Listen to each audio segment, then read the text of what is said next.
आपका बहुत बहुत स्वागत है हमारे चैनल IRA पे।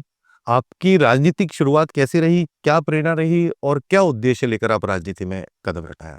देखिए, मैं सामान्य परिवार से हूँ।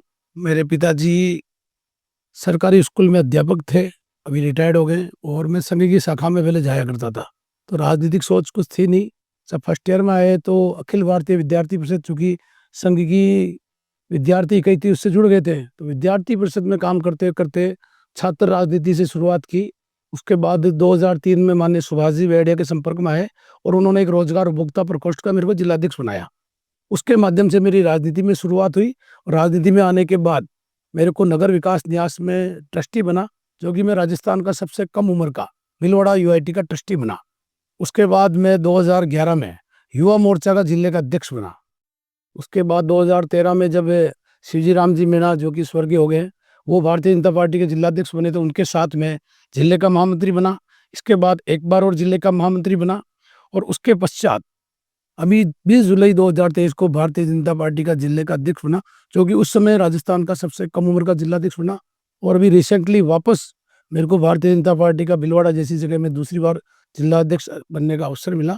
ये छोटी सी मेरी राजनीतिक कथा है, और संघर्ष कर रहे हैं, काम कर रहे हैं, चल रहे हैं। जी, संघर्ष से सफलता की ओर बहुत ही अच्छा आपका शुरुआती जीवन रहा।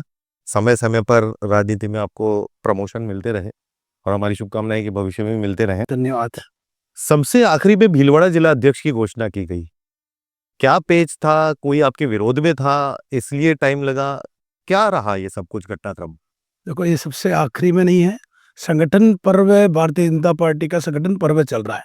सबसे पहले भारतीय जनता पार्टी में सदस्यता अभियान होता है। सदस्यता अभियान के बाद सक्रिय सदस्यता अभियान, और सक्रिय सदस्यता अभियान के बाद निर्वाचन।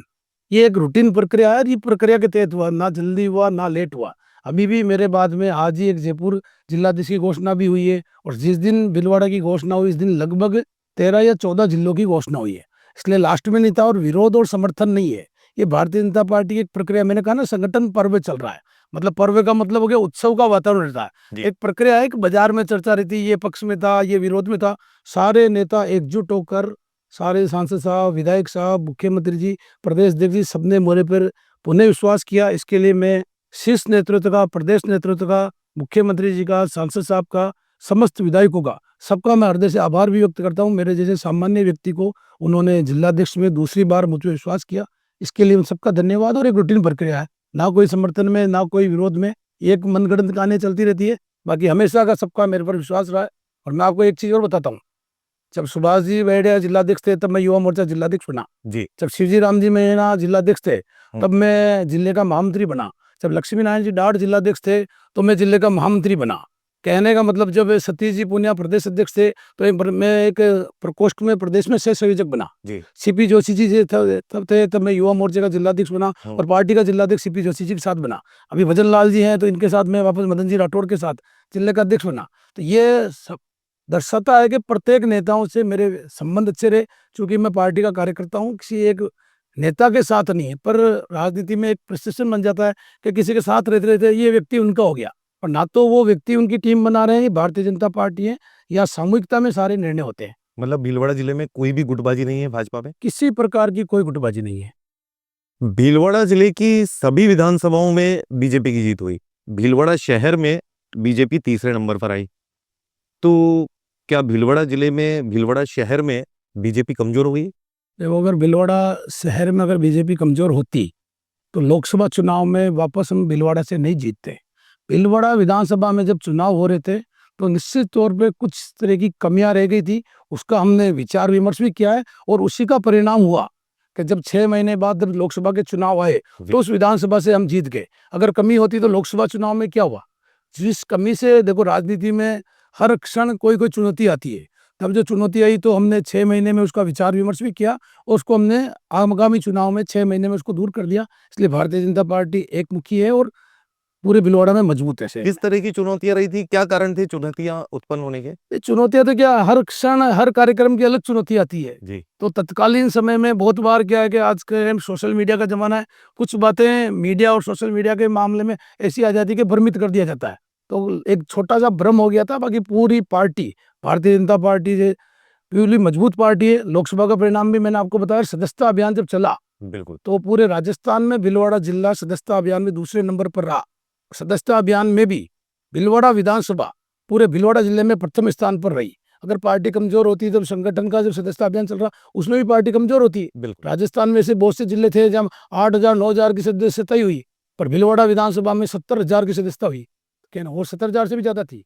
पर कहने का मतलब इसलिए पार्टी कमजोर नहीं है भीलवाड़ा में। भीलवाड़ा निर्दलीय विधायक श्री अशोक जी कोठारी बीजेपी में शामिल होना चाहते हैं। कई प्रयास भी किए उन्होंने, लेकिन बीजेपी उन्हें शामिल नहीं कर रही है। क्या बहुमत पूरा है इसलिए उनकी जरूरत नहीं है, या भविष्य में उन्हें बीजेपी में शामिल किया जाएगा? देखिए, ये इस प्रश्न का उत्तर ये तो जो प्रदेश नेतृत्व है, जी। क्योंकि कहने का तात्पर्य ये है कि जिसके जिम्मे जो काम होता ना, जवाब वही दे सकता है। तो ये हमारे स्तर का विषय नहीं है। प्रदेश अध्यक्ष जी और मुख्यमंत्री जी इसका ज्यादा सही जवाब दे पाएंगे। अभी उन्होंने समर्थन दिया, पार्टी में लिया, बहुमत है, अल्पमत है, इसका जवाब तो और टेक्निकल रूप से क्या स्थिति है, ये प्रदेश अध्यक्ष जी और मुख्यमंत्री जी इसका ज्यादा सही जवाब दे पाएंगे। बजट में दिया कुमारी जी ने भीलवाड़ा को स्मार्ट सिटी में दिया है, तो टीम अशोक कोठारी वो ये कह रहे हैं कि ये सारा क्रेडिट अशोक जी कोठारी को जाता है। तो क्या ये सही है? देखो, श्रेय तो हर आदमी चाहता है कि श्रेय मुझको मिले। तो मैं कोई व्यक्तिगत बात तो नहीं करूंगा, क्योंकि प्रशांत मेवाड़ा कोई व्यक्ति नहीं है। मैं भारतीय जनता पार्टी का जिले का अध्यक्ष हूँ, और भारतीय जनता पार्टी एक ऐसी पार्टी है कि टीम वर्क की भावना से काम करती है। निश्चित तौर पे माननीय मुख्यमंत्री जी ने के नेतृत्व में हमारे राजस्थान की वित्त मंत्री ने जो बजट दिया है, इसके लिए मैं पूरे भीलवाड़ा जिले की जनता से उनके लिए को धन्यवाद भी देता हूँ कि उन्होंने इतना अच्छा बजट दिया। श्रेय कौन ले रहा है कौन नहीं ले रहा है, ये तो केवल कल्पना है। माननीय हमारे यशस्वी मुख्यमंत्री जी और वित्त मंत्री जी ने जो बजट दिया है, उन्होंने बहुत अच्छा बजट दिया। पूरा श्रेय राजस्थान सरकार को जाता है, मुख्यमंत्री जी को जाता है, वित्त मंत्री जी को जाता है। क्या किसकी अनुशंसा रही? देखो, राजस्थान में भारतीय जनता पार्टी की सरकार है, इसलिए पूरी भारतीय जनता पार्टी और मुख्यमंत्री जी के दिशा निर्देशों से ये हुआ है। इसके लिए पूरी भारतीय जनता पार्टी उनके प्रति कृतज्ञता ज्ञापित करती है, उनको धन्यवाद देती है, उनको आभार देती है। जी। क्योंकि भीलवाड़ा में बीजेपी पिछला विधानसभा चुनाव हारी थी, तो क्या आने वाले नगर निगम चुनाव में महापौर बना पाएगी भारतीय जनता पार्टी? निश्चित तौर पर मैं आज आपके चैनल के माध्यम से आपको ये विश्वास दिला सकता हूं कि भारतीय जनता पार्टी का पूर्ण बहुमत का निगम में महापौर बनेगा। नगर परिषद थी, इसी सरकार ने नगर निगम बनाया है, और आज ही इको भीलवाड़ा के नाम से बजट में घोषणा की है। हमारी पूरी सरकार चिंतित है, और भीलवाड़ा के कार्यकर्ताओं में, जैसा मैंने आपको बताया, सदस्यता अभियान में पार्टी ने काम किया, विधानसभा चुनाव, लोकसभा चुनाव में काम किया। पूरी पार्टी एक मुखी होकर चुनाव लड़ेगी, और टीम भावना से हम लोग जो काम कर रहे हैं, इसका परिणाम निकाय चुनाव में भी आएगा, और भारतीय जनता पार्टी का महापौर निश्चित तौर पर भीलवाड़ा नगर निगम में बैठेगा। डबल इंजन की सरकार से क्या फायदा होता है? यूपी में भी डबल इंजन की सरकार है, लेकिन वहां पर महाकुंभ में एक मैनेजमेंट फेल हुआ, जिससे कुछ हादसा हुआ, जिस पर कई लोगों की जान भी गई। तो क्या इसे सरकार का फेल होना मान लें, मैनेजमेंट का? मैं जो मृतक हैं उनके परिवार के प्रति सामान्य नागरिक होने के नाते, एक जिम्मेदार पार्टी का कार्यकर्ता होने के नाते उनके प्रति मेरी संवेदना भी व्यक्त है, और मैं प्रभु से प्रार्थना करता हूं कि उनके परिवार को ये संवेदना व्यक्त है मेरी तरफ से, उन परिवार को ये शक्ति दे कि वो अपने आप को संभाल सके, और भगवान चार भुजानाथ उन्हें अपने श्री चरणों में स्थान दे। और आप कह रहे हैं डबल इंजन की सरकार, निश्चित तौर पे जब राजस्थान में भाजपा की सरकार थी और जब यूपीए सरकार थी, तो राजस्थान के साथ कितना कुठाराघात हुआ था। एक मुखी सरकार होती है तो उसके अनेक फायदे भी होते हैं। अनेक चीजें ऐसी थी, जैसे ईआरसीपी की राजस्थान में जो घोषणा हुई, जब यहाँ कांग्रेस की सरकार थी उन्होंने ये घोषणा ही नहीं की, पर जब भारतीय जनता पार्टी की डबल इंजन की सरकार बनी, माननीय मोदी जी के नेतृत्व में देश में सरकार बनी, और भजन लाल जी के नेतृत्व में राजस्थान में सरकार बनी, तो दोनों जब एक विचार की सरकार होती है तो निश्चित तौर से डेवलपमेंट होता है। आज जैसे हम भीलवाड़ा की बात करें, भीलवाड़ा में नगर निगम बीजेपी की है, सरकार बीजेपी की है, और केंद्र में सरकार बीजेपी की है, तो सारे तार जुड़े हुए हैं। तो आज इतना बड़ा बजट भीलवाड़ा में मिल गया, नगर परिषद से नगर निगम बन गई। जब कांग्रेस की सरकार थी ये चीजें कहाँ मिली? निश्चित तौर से जब डबल इंजन की सरकार होती है उसका फायदा नीचे की जनता को आवश्यक रूप से मिलता है। अब आप बात करें कुंभ की, देखो ये हमारी धार्मिक आस्था के केंद्र है, ये राजनीति के केंद्र नहीं है। पर कांग्रेस और जो विरोधी पार्टियां हैं जो अपने आप को भगवान में विश्वास नहीं रखती है, वो हमेशा इसमें राजनीति करते आए। मैं भगवान से प्रार्थना करता हूँ कि भगवान उन लोगों को सद्बुद्धि दे और भगवान के स्थानों पर कभी भी राजनीति नहीं करें। आज राजस्थान ही नहीं, हिंदुस्तान की जितनी जनता है, लगभग जिस प्रकार के आंकड़े आ रहे हैं, 1/4 लोग वहां अब तक दर्शन कर चुके हैं महाकुंभ में। विदेश के लोग उसको देखने आ रहे हैं। ये तो मतलब उत्सव का वातावरण, इतने लोग एक जगह आ जाते हैं और इतना बड़ा कार्यक्रम हो जाता है। ये हिंदुस्तान की जो संस्कृति है, सनातन संस्कृति है, इस कारण से इतने बड़े आयोजन हो पा रहे हैं। बाकी तो हम देखते हैं कि रेलवे स्टेशन पे जो हजारों लोग आते हैं, वहां भी भगदड़ हो जाती है। और ये हमारे लोगों की आस्था का केंद्र है, ये राजनीति का केंद्र नहीं है। किसी को भी ऐसी राजनीति नहीं करनी चाहिए। भगवान इनको सद्बुद्धि दे कि ऐसी जगह पर राजनीति नहीं करें। मतलब हादसा करना किसी का उद्देश्य नहीं था, लेकिन भगवान की मर्जी है, जैसा कुछ घटनाएं हो जाती हैं तो हादसा करना किसी का भी कभी भी उद्देश्य नहीं हो सकता है, बिल्कुल। चाहे कोई भी व्यक्ति हो। हम्म। और हम तो वो लोग हैं जो भगवान में पूरी आस्था रखते हैं। ऐसी घटना दुर्घटना कभी नहीं हो, हम तो ऐसी प्रार्थना करते हैं। भीलवाड़ा जिला टेक्सटाइल का मैनचेस्टर रहा, लेकिन वर्तमान समय में भीलवाड़ा से उद्योग पलायन कर रहे हैं। तो आने वाले समय में ऐसे क्या प्रयास किए जाएंगे ताकि टेक्सटाइल उद्योग को बढ़ावा मिल सके? देखो, आप कह रहे हो कि भीलवाड़ा जिला टेक्सटाइल का मैनचेस्टर जी। रहा था नहीं है। और 2014 से जब मोदी जी की सरकार बनी है, तब से भी उद्योगों को बहुत सारा प्रोत्साहन मिला है। और जब भजन लाल जी राजस्थान के मुख्यमंत्री बने, तो आपने जो सरकार को भी 1 साल ही हुआ है, 1 साल में राइजिंग राजस्थान जैसा उन्होंने यहाँ कार्यक्रम चलाया। और प्रत्येक जिला मुख्यालय पर प्रभारी मंत्री आए और उसके लिए उद्योग किस प्रकार बढ़ सके, केवल टेक्सटाइल ही नहीं, चाहे माइनिंग उद्योग हो, चाहे दूसरा हो, अनेक प्रकार के उद्योगों की संभावनाएं राजस्थान सरकार तलाश रही है। और जो राज्यवर्धन सिंह जी हमारे मंत्री हैं, उनसे मेरी 2 बार बात हुई है। उन्होंने अब तक मेरे से 2 से 3 बार बात करके उन्होंने कहा कि भीलवाड़ा में हम कौन कौन से उद्योग बढ़ा सकते हैं, क्या कर सकते हैं। पिछले बजट में भी आपने देखा होगा, रिको की घोषणाएं की है, यहाँ मोड़ के निम्बाड़ा में की है, इधर की। तो सरकार उद्योगों को लेकर बहुत चिंतित भी है। और भजन लाल जी सरकार ने जिस प्रकार का आज बजट दिया, उद्योगों की संभावना राजस्थान में अपार है। सरकार इसके लिए चिंतित भी है। आने वाले समय में आप इसका परिणाम भी देखेंगे कि उद्योग वापस राजस्थान में बढ़ेंगे। पिछली कांग्रेस सरकार थी, उसमें जिस प्रकार की उनकी गुंडागर्दी, दादागिरी, या उसको कोई भी शब्द कह दिया, या उनकी स्वयं के प्रति ज्यादा था कि मेरा घर कैसे बढ़े, उस कारण से पिछले 5 सालों में जो राजस्थान और भीलवाड़ा की दुर्गति हुई है, अब आने वाले समय में धीरे धीरे हमारी डबल इंजन की सरकार है, इसको वापस सही पटरी पर ला रही है। और आने वाले समय में आपको उद्योगों में वापस आपको बढ़त नजर आएगी। आप चूंकि जिला अध्यक्ष हैं, तो आपके जो विधायक हैं भाजपा के, वो किसी को कहते हैं कि प्लास्टिक के कीड़े पड़ जाएंगे, एक कहते हैं कि बोरिया बिस्तर बांध लो, एक कहते हैं कि अगर हमारे तरह से काम नहीं हुआ तो आपको ट्रैप करवा देंगे। तो क्या इस तरह से अधिकारियों को धमकाकर काम करना बीजेपी की पॉलिसी है, या क्या चीजें हैं, थोड़ा सा समझाइए ना। देखो, पॉलिसी की बात करें तो आपने पिछला कांग्रेस का राज भी देखा होगा और कांग्रेस के नेताओं को आपने देखा होगा, ठीक है ना। किसी आदमी ने, जैसे जो ये जो वर्जन आप बता रहे हैं, मैं उस समय भी मैं जिलाध्यक्ष था जी, और मेरी उस समय बात हुई तो उनके बयान को उन्होंने विषय क्या रखा, उसको मीडिया ने किस प्रकार से पेश किया। भारतीय जनता पार्टी का कोई भी कार्यकर्ता या नेता कभी इस प्रकार की बात नहीं करता है, और ना उन्होंने की। उनका मकसद बोलने का क्या था, मीडिया ने उसको किस प्रकार दिया है। पर कांग्रेस के नेताओं ने देखा है, आपने धीरज गुर्जर का एक बयान सुना होगा, उन्होंने कहा कि मेरी कलम भी चलती है, मेरा जूता भी चलता है, और मेरे हिसाब से नहीं चलोगे तो मैं 2 फीट में गाड़ दूंगा। ये संस्कृति उनकी है, वो कांग्रेस के राष्ट्रीय सचिव है। तो कहने का तात्पर्य क्या है कि पुलिस वाले अगर किसी गाड़ी में कोई जाति का नाम लिखा हुआ, उसको रुकाने की हिम्मत उस राज में नहीं करते थे। बीजेपी के राज में आप देख रहे होंगे।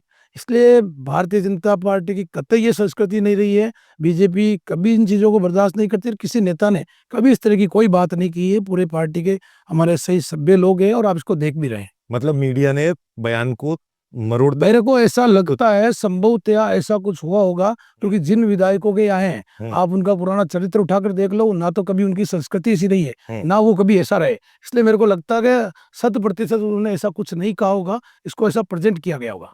ओवरब्रिज की मांग समय समय पर होती रही है, भीलवाड़ा शहर को इसकी बहुत जरूरत भी है, तो कब तक इस चीज का समाधान मिलेगा? देखिए, यहाँ एक ओवरब्रिज बचाओ समिति बनी हुई है, मैं भी उसमें सदस्य हूँ, और कांग्रेस के राज में निश्चित तौर पर ये बन जाती।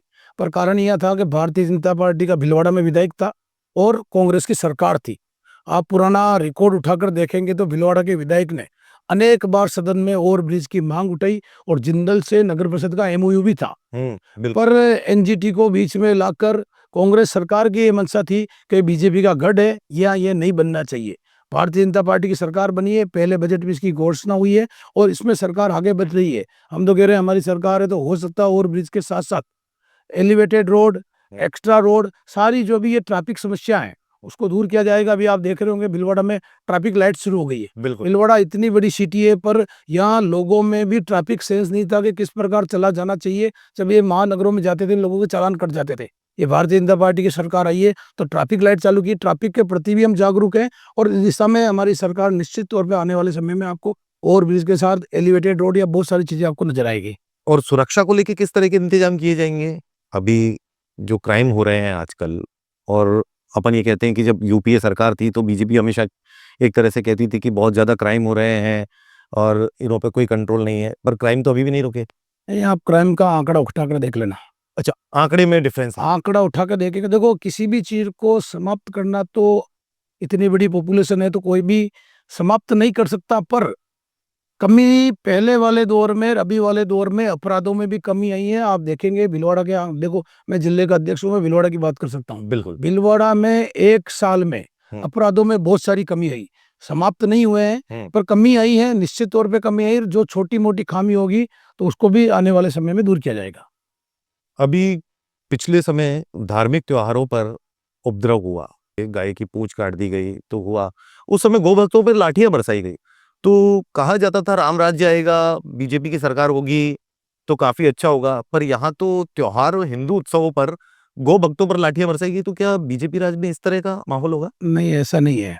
गौ भक्तों में किसी प्रकार की लाठियां नहीं थी, ये कुछ समाज विशेष के लोगों ने, आप भी जब इसका अध्ययन करेंगे तो आपके पास आएगी, जब भी कोई सनातन समाज का कोई भी कार्यक्रम होता है तो जानबूझकर समाज के लोगों को, धर्म के लोगों को आपस में कैसे लड़ाएं। कांग्रेस की शुरू से संस्कृति थी, कभी हिंदू और मुस्लिम को आपस में बांटा जाए, लड़ाया जाए। जब जन्माष्टमी का त्योहार था उसमें जानबूझकर गाय की पूंछ काटी गई, वो व्यक्ति पकड़ा गया तो किस वर्ग का व्यक्ति था, क्यों डाल के गया, मतलब आप मंदिर में इस तरह डाल के उन्माद फैलाने की कोशिश की। ये तो भारतीय जनता पार्टी की सरकार थी तो उन्होंने इसको कंट्रोल कर लिया। अगर इस जगह दूसरी सरकार होती तो भीलवाड़ा में, पहले हमने कांग्रेस राज में देखा भीलवाड़ा में कर्फ्यू लगे हुए हैं और कितने अत्याचार हुए हैं, आदमी बाहर निकलने के लिए तरसे थे।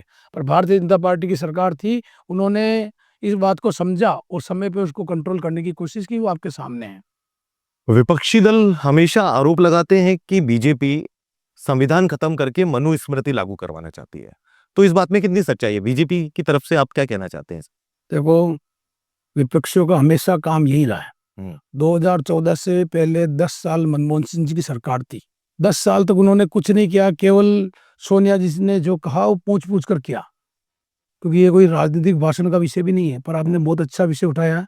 इन 10 सालों में मोदी जी ने जिस प्रकार पूरे विश्व में भारत का नाम रोशन किया, पहले मनमोहन सिंह जी कहीं विदेश में जाकर आते थे तो पता भी नहीं चलता था, कभी कोई प्रधानमंत्री किसी राष्ट्र में जाकर आया। आज मोदी जी जाते हैं तो हर देश का आदमी रेड कारपेट बिछाकर, उनका राष्ट्रपति वहाँ का प्रोटोकॉल छोड़कर, वहाँ का प्रधानमंत्री वहाँ का प्रोटोकॉल छोड़कर मोदी जी की अगुवाई में खड़े रहते हैं। और जब दो देशों के युद्ध होते हैं, रशिया और यूक्रेन का युद्ध हमने देखा, तो जब तिरंगा झंडा लेकर वो निकल रहे थे तो उन लोगों को, उन युद्ध में उन लोगों को जाने दिया। ये भारत की पहचान मोदी जी के आने के बाद बढ़ी है। और किस प्रकार इनके जो नेता हैं, सैम पिट्रोदा का आपने बयान देखा, राहुल गांधी किस प्रकार बोलते हैं, मतलब ये चाहते हैं कि भारत जैसे पहले गुलाम था अभी भी गुलाम रहे, पर मोदी जी के आने के बाद चाहे वो आर्थिक क्षेत्र हो, चाहे सुरक्षा के क्षेत्र हो, चाहे विदेश नीति हो, हर नीति आगे बढ़ी है। तो इसको लेकर विपक्षी लोगों के पास कोई विषय नहीं है, तो वो केवल त्राहिमाम करते हुए किस प्रकार यहाँ उन्माद फैलाए, आपस में जातियों को लड़ाए, संविधान खतरे में। अरे मोदी जी का आने के बाद तो संविधान बढ़ा है, आज हमने धारा से 370 समाप्त की, का मतलब क्या है? अखंड भारत पहले हुआ करता था, उस अखंड भारत की ओर भारत बढ़ रहा है। आज भारत के हिस्सा है कश्मीर और हम भारत का झंडा नहीं लहरा सकते हैं, ये काहे का? लगता ही नहीं का देश आजाद भी हुआ है। पर मोदी जी के आने के बाद मोदी जी ने जिस प्रकार पूरे देश हित की भावना करते हैं, सबको साथ लेकर, मोदी जी का तो नारा ही है सबका साथ, सबका विकास, सबका विश्वास। अगर संविधान खतरे में था, संविधान बदलना था, तो ये नारा वो कभी नहीं देते। उन्होंने तो एक भारत श्रेष्ठ भारत का नारा दिया।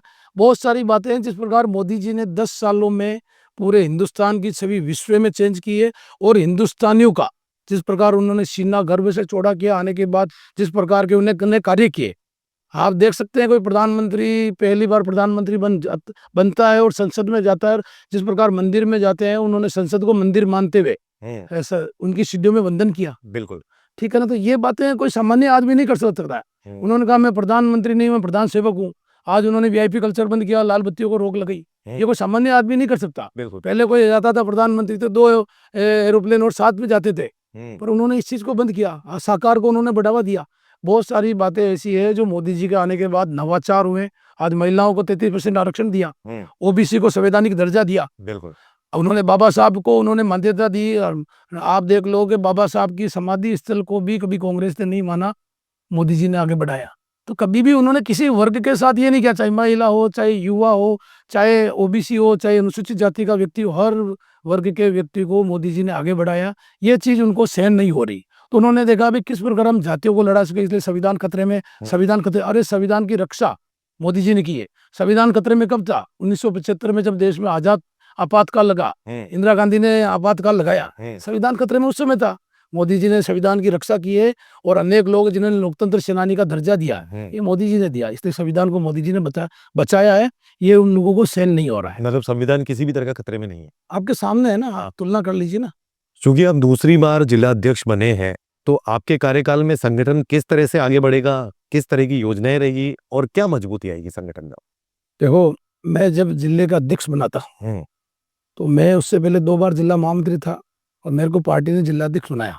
मेरे जिला अध्यक्ष बनते ही, देखो पहले दिन की घटना बताता हूँ। मेरी जिस दिन जिला अध्यक्ष की घोषणा हुई, उसके दूसरे ही दिन यहाँ कोटड़ी है, चार भुजा जी का आराध्य स्थान है, वहीं पर एक गुजर समाज की महिला के साथ, उसके साथ गलत को कृत्य करके उसको भट्टी में जला दिया जाता है। ऐसी स्थिति में मैं भीलवाड़ा जिले का जिला अध्यक्ष बना था। मैंने पदभार ग्रहण किया। उससे पहले की बात बता रहा हूँ आपको, मैंने 5 अगस्त को पदभार ग्रहण किया था, और 21 या 22 तारीख की ये घटना थी। कहने का तात्पर्य भीलवाड़ा जिला किस स्थिति में हमारे को मिला था। पर मेरे बनते ही हमारे जन आक्रोश यात्राएं चल रही थी, उसके बाद हमारा विधानसभा चुनाव था। विधानसभा चुनाव हुआ, मैं भीलवाड़ा जिले की समस्त जनता का भी आभार व्यक्त करता हूँ कि किस प्रकार आपने उस कुशासन का अंत किया। मैंने इस घटना का जिक्र इसलिए किया कि भीलवाड़ा किस स्थिति में था। एक महिला के साथ, गुजर समाज की महिला के साथ व्यभिचार करके उसको भट्टी में जला दिया जाता।